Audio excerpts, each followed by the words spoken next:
lagi ngumpulin sampah Abe. Sampah yang dibawa oleh arus banjir itu kan. Jadi ketimbang membebani bumi kita untuk mengurainya, kita bantulah. Bumi ini, orang-orang dulu menyebutkan bumi ini Bapak yang besar.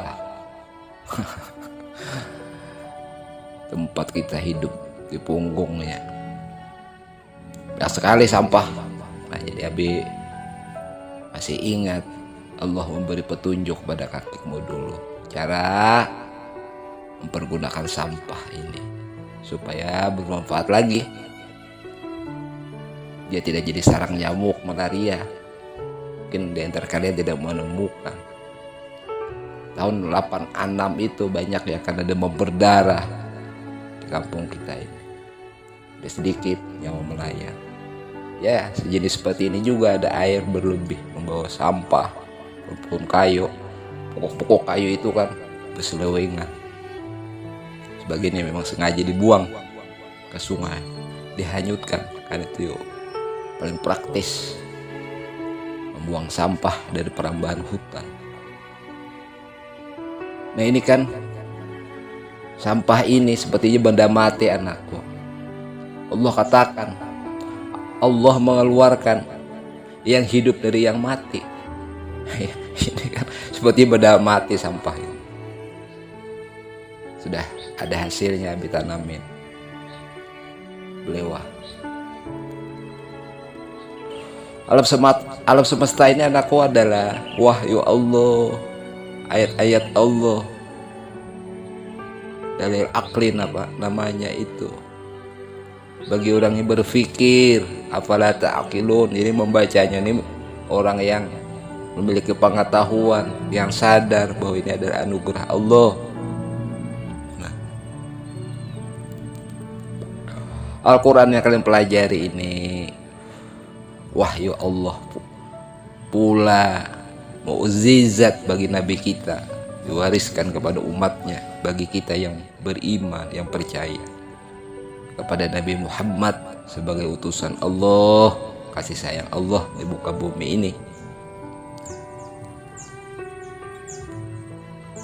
Abi kagum sama kalian. Abi bahkan sangat bersyukur punya anak alim seperti kalian. Abi tidak sempat seperti kalian ini. Coba kelas 2 madrasah. Kalian mempelajari asal kalimah dari kata apa, kata dari suku apa, dari bahasa apa, dari huruf apa, huruf Ibrani kah, ya kan, Mansuriah kah, nah, sehingga rahasia yang tersirat yang dimaksud mafhum di dalam kalimah-kalimah itu didapat pengertiannya. Tapi semuanya itu anakku harus terrealisasi untuk mengungkap dalil akli ini.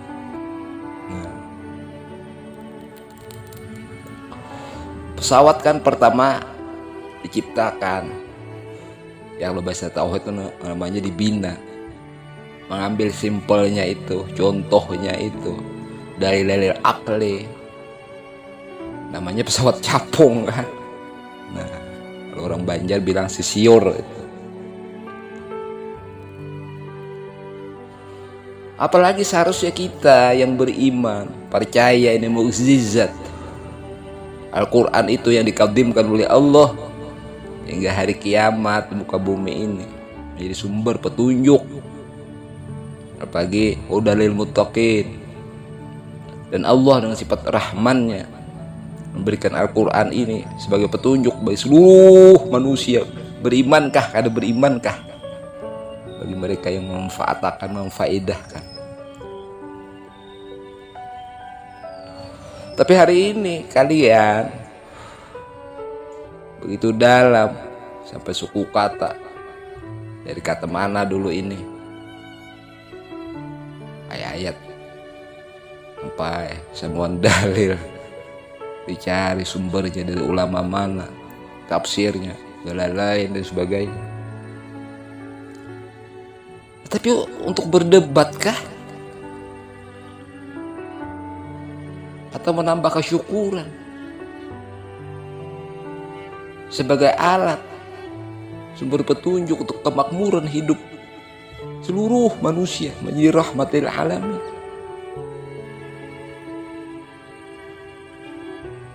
Al-Quran itu akhlaknya Rasulullah. Rasulullah itulah daripada wujud Al-Fatihah itu yang kita baca, dicontohkan olehnya, mengingat kembali akan mewujud dirinya itu, menganalisa, mengenali asal usul kejadian diri dengan menyebut namanya yang maha pengasih lagi maha penyayang. Maka esensinya itu adalah rahmatan lil alamin kepada alam syahadah ini, yang bersumber daripada nurullah, titik ta'yin awal. Memandang seluruh isi Al-Quran itu, syuhudnya itu, suhudul kasrah, 6.000 lebih ayat itu kan, kepada Al-Fatihah, diri Nabi kita. Tatkala kita mentekarkan, berhujah tentang Al-Quran, sudah sedihkah kita? Kita sudah mengacak akhlaknya Rasulullah.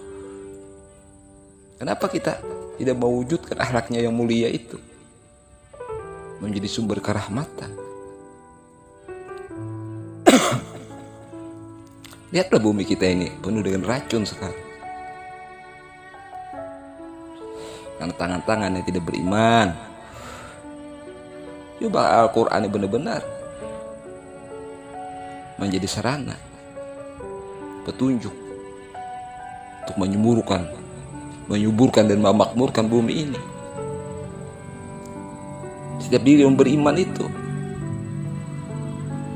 kalau bagi kakek wajib mewujudkan rahasia Al-Fatihah itu. Dia wajib berdialog, tidak hanya 17 rakaat. Setiap saat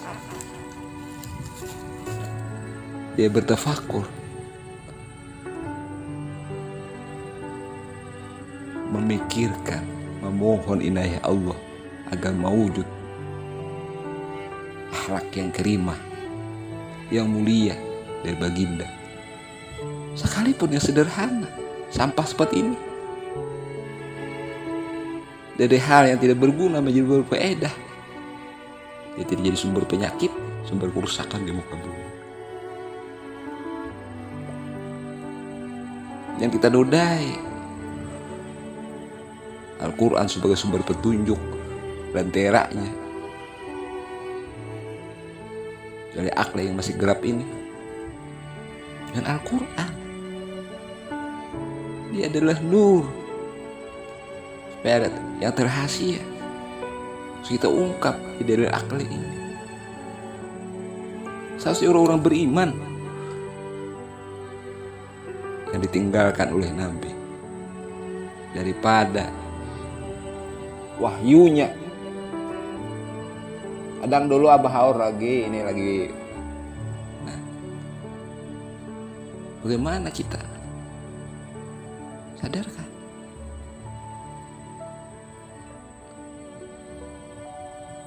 Abi rasa kita harus benar-benar menyadari itu. Ratusan tahun kita ini di dalam pertengkaran. Apapun mazhabnya itu, kalau sumber ilmunya tadi memberikan kefaedahan dengan terrealisasi, itu namanya mewujud. Terrealisasi terhadap kebaikan, memakmurkan kehidupan ini. Al-Quran janganlah diacak-acak. Hadis Nabi demikian pula, dia adalah bagian daripada wahyu Allah. Sebagai sumber untuk mempermudah paham-paham di Al-Quran itu, untuk mengungkap dalil akli.